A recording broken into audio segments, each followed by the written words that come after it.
La série Au gré de la mémoire, et ce livre-là, c'est le 7e volume de la série.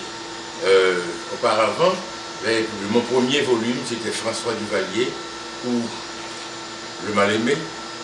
Ensuite, nous avons eu Jean-Claude Duvalier, ou L'ingénuité captive.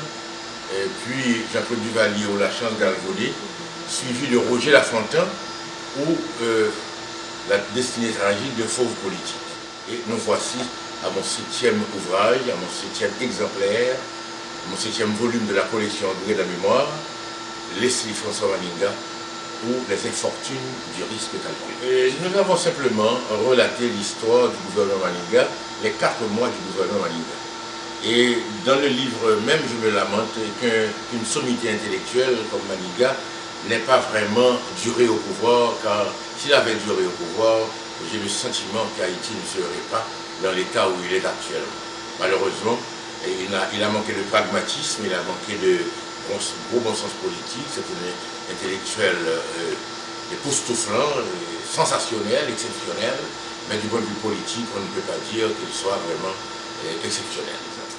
En 1930, Constantin Maillard, Jean Price-Mars, Sémou Pradel, Poléus Sano, battu par Stédio Vincent, qui n'était pas quand même un personnage ignorant, mais qui avait un pragmatisme vraiment renversant.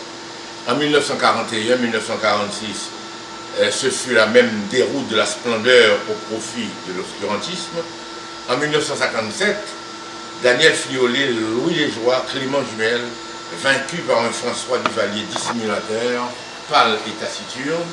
Ce sont des exemples vraiment probants de cette constante de notre histoire nationale. 2006, Leslie Maninga, dominé par un candidat bébé, disons muet.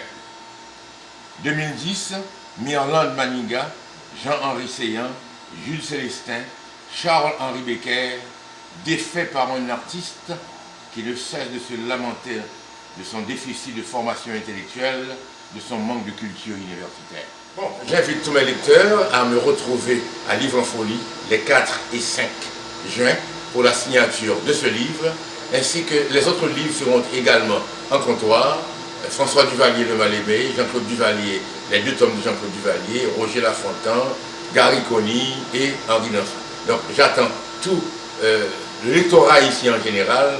Ce sont des tranches d'histoire. Il est bon même pour la jeunesse de connaître le passé pour mieux comprendre le présent et pour mieux affronter l'avenir.